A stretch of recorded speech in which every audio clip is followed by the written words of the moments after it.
of yesterday. Yeah. So Project Sandman. I'm just gonna read this a little bit. I'm just gonna read something here. Project Sandman is a coordinated attack planned by the BRICS countries on the United States. The kill shot is going to include a coordinated sell-off of at least $2+ trillion in treasuries, which will collapse the United States debt market, followed by the stock market shortly thereafter. Wow. These events will freeze the U.S. economy and obliterate the value of all fiat U.S. dollar-denominated assets. Most of the trigger conditions for Sandman trigger have already been met. One of them was the petrodollar abdication, basically Saudi Arabia no longer requiring the dollar for to buy oil. Another one is basically tensions between the United States and Russia and China. With the outstanding requirement would be an operational BRICS reserve currency. Basically, once the BRICS reserve currency comes online, then all of these things get met, and all these treasuries come back in the United States, and it happens like on a Sunday night, and then Monday morning, our way of life as we know it is over.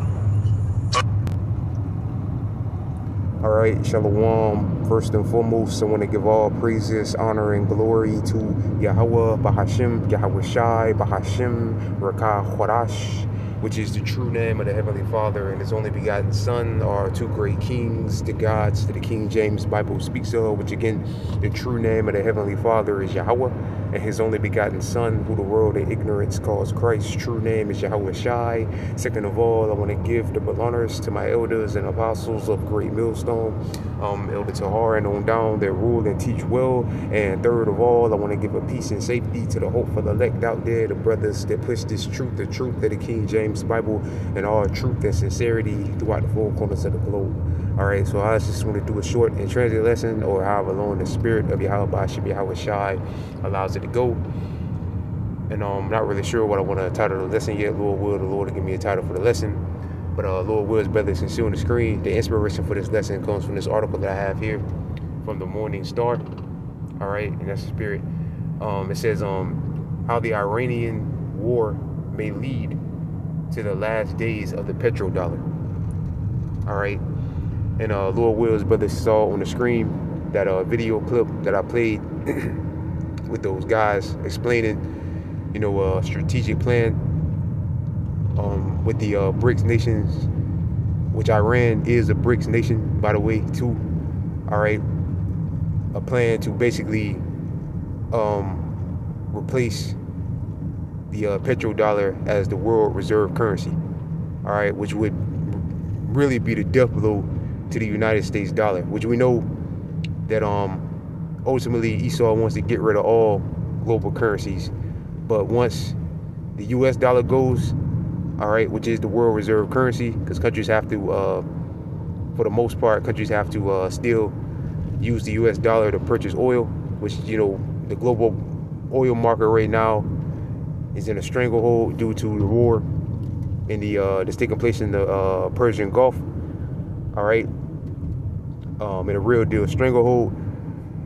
All right, and also, all right, Iran said that which I'm pretty sure all the brothers out there are aware of this. Iran said that if countries want to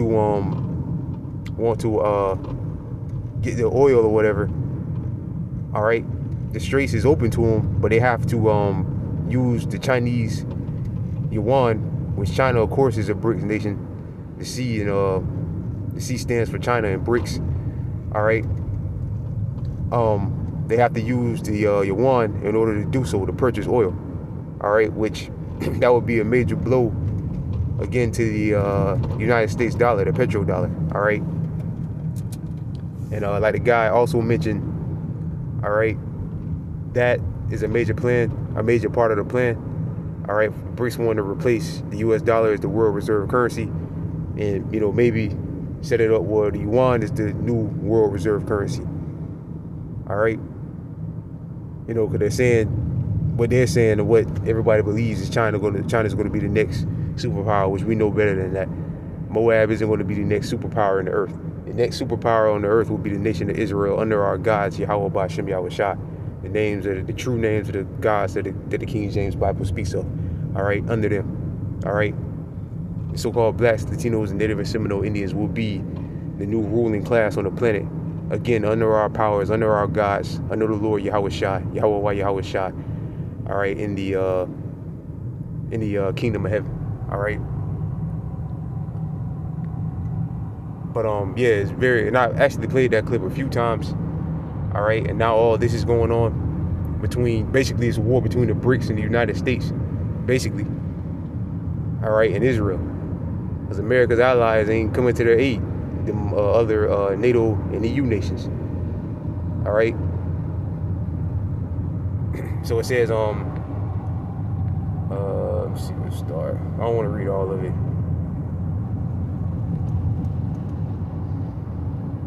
All right, it says accumulating dollars to pay for energy has underpinned the U.S. currency for decades. All expert nations have typically recycled their petrodollars into U.S. treasuries. Once, and China did sell off a lot of their treasuries too. All right. Consequences of the Middle East conflict may be the end of what is called the petro regime. The world saves in dollars, and largely because it pays for energy in dollars. If the disruption, this disruption caused by the effect closure of the Straits of Hormuz leads to the major economic trading oil and other currencies. And again, Iran just came out and said, like, one of the things the guy mentioned in the video is other countries start purchasing oil for something else other than U.S. dollars. All right, and again, Iran just came out and said that, yeah, if y'all want y'all oil shipments, all right, just pay a tab and you want, and we'll let your ship come through. All right, we'll let you get your shipment, but you have to pay in yuan. You can't pay it in U.S. dollars. All right, so again, it says leading to the major economic trading oil in other currencies, then this could seriously undermine the dollar's hegemony and the central bank reserves and global trade, which is what they ultimately want. All right, ultimately that's what they want, because again, they want all fiat currencies to collapse, so they can bring in the next system, which would be a digital system. All right, a digital money system, which in order for the people to participate in it, they'll have to have the mark of the beast. All right, which is the microchip technology. All right. And other currencies than this seriously undermining the dollar's hegemony and central banks reserve global trade. This warning was sounded by Deutsche Bank, so like I struggle saying that. All right, strategic. We're not gonna try to pronounce the name. In a special report Tuesday, submitted the perfect storm for the petrodollar. Deutsche Bank's views on the U.S. currency caused a controversial back in January with a note from its head of foreign strategist George, how you pronounce his last name, all right, provoked the area of the Treasury Secretary Scott Bessent. It's like him, trying to read it and drive. I know I shouldn't be doing that, but the spirit was on me to do this real quick. But yeah, that's all I'm gonna read. So yeah, and again, like that guy said in the video, all right, one of the major things that has to happen is for countries to start purchasing oil and other currencies outside of the U.S. dollar, and that's ultimately going to lead to its collapse. Which a few years ago you had who was it? I think India. One of them countries paid for oil in another currency. I think it was rubies, if I'm not mistaken. All right, and that was the first time that had happened in years. All right, so this war is serious, man. And Trump, all this bullshit Trump's doing, like financial experts have been saying, eventually the market's going to wake up and realize that this dude is full of crap, man. He's full of crap, and all he's doing is lying, talking about peace deals. Now he's talking about they're sending him gifts and shit. This man is crazy. This man is crazy, man. He's real deal crazy. All right, he's talking about they're sending him gifts and nice gifts and stuff like that, basically begging for peace begging for a ceasefire, which is him. The Iranian government has said, look, we have no desire for a ceasefire. We have no desire in talks of peace. None of that shit. All right, we're not looking for peace. We're looking for a fight. Iran says they're looking for a fight, and they're taking it to Babylon and Israel. All right, they're taking it to them. All right, real deal, taking it to them, man. All right. So like a lot of them financial experts have been saying, the markets eventually is going to figure out, man, this dude is lying, man. He just keep lying. All right, eventually that ain't going to work. And it's come out now where people are talking about it. Not that anything's going to happen to him, but that, you know, Monday, that whole situation that happened Monday with him backing off on bombing Iran's power plants and things like that, you know, a lot of people profited off that. A whole bunch of people profited off that in like one day. And they're saying that, which of course he is. I mean, dude's a criminal, man. But of course he's playing. He was playing in that. The dude was a lifetime criminal, man. All right, he's been indicted like however many times. All right, but that's another story. But yeah, they're saying that you know, he told some people that he was going to do that. And they, you know, bet in the market, and basically they made a whole lot of money. A whole bunch of people made a whole lot of money. And they're saying there's no coincidence that many people would know to do that, and they would know that he would do that unless they got some inside information. All right. So, yeah. Eventually, like the financial experts have been saying, eventually the markets are going to realize this dude is lying, man. There is no peace talk. Ain't no peace talks coming.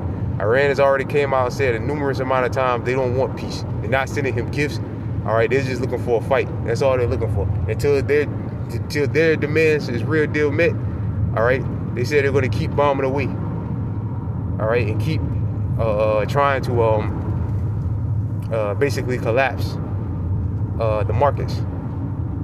Which I played that video from Gerald Salente a few times as well, done a couple of lessons on it, with him saying that yeah, once oil reaches $100 a barrel, which it has, $100 to $120 a barrel, all right, you're going to see equity markets. Basically, all the markets are going to crash. And one of the markets that he mentioned in the clip I played with the first guy, all right, or the clip that I played, he mentioned the debt market, which people like Gregory Monterino, you know, and people like that have been saying once the debt market collapses, which Elder Tahar, you know, speaks about on the debt market. Oh, not the debt market, but he speaks on how this place is basically a debt-based system.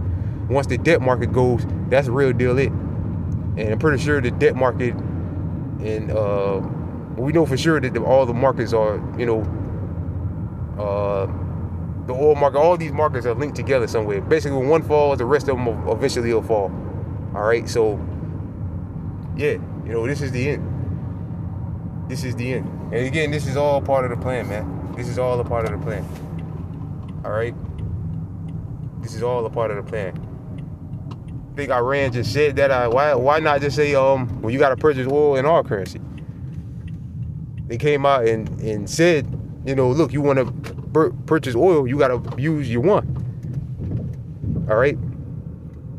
Which, again, China and Iran are BRIC countries.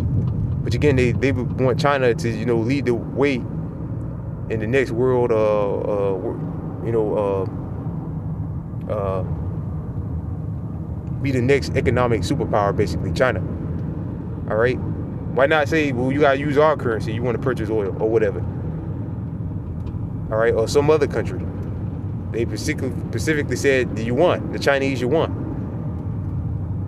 All right? Again, because China already is economic superpower, but they wanted to be the world's economic superpower, the top dog. And one way they have to do that, one way in doing that, or the major way in doing that, is replacing the US dollar, which is the world reserve currency, with the yuan. All right? So again, there's no coincidence. They said the yuan. So yeah, Project Sandman in full swing, man. All right? And also, we can't forget, you know, Iran has been bombing, because he mentioned Saudi Arabia in that video too, Saudi Arabia and them other UAE countries, which basically are pissed off, even though now they're saying that they may join in on the war because Iran is fucking them up too. They're bombing them too. But at one point, you know, they were angry. They were saying, look, y'all supposed to protect us. Y'all said y'all could protect us from them. If we let y'all, you know, if basically we helped y'all out in this war or whatever, y'all could protect us. But they can't. You know, their shift is on, you know, America has shifted all the shifted everything over to the small hats, protecting the small hats. All right? They're not worried about them Arab nations, but you know, a lot of them made a lot of them angry. Even though now again they're talking about joining in on a fight, which they probably won't, but and also Saudi Arabia is also a BRICS country as well. So that's crazy. But you know, the Arabs, they had their own thing going. But yeah, they were angry about that. Look, y'all are supposed to protect us, all right, and we getting bombed, we getting hit. They can't even protect the small hats, they're getting hit. All right, so you know, it's the last days of the petrodollar, the final days of the petrodollar. All right, which ultimately, again, all fiat currencies eventually go to zero. All right, Revelation chapter 13. Verse 16, he calls them all, both small and great, rich and poor, free and bond, and receiving mark in their right hand or in their forehead, which ultimately, this is what Esau is trying to accomplish. All right, bring about the MOTB, crash this physical money system, which in that the petrodollar has to go. All right, all physical currency has to go. All right, and bring in the new digital money system, which at the end of the deal, this is what they want. All right. And that no man might buy or sell, say he either have the mark or the name of the beast or the number of his name. All right, so in order for the masses to participate in this new money system, to be able to buy and sell, you're gonna have to have that mark, which is at the end of the day the end goal for all of this. At the end, it's the end goal for all of this, to crash this current physical money system, all right, and bring about the new digital money system. All right, that's the end goal at the end of the day for all of this. All right, so with that, you know, I pray this lesson was edifying. I want to give all praises, honor, and glory to Yahweh, Bahashim, Yahweh Shai, Bahashim, Rakah Kwadash. Double honors again to my elders and apostles of Great Millstone, and peace and safety to you brothers that push this truth and sincerity. But then I'm going to say shalom.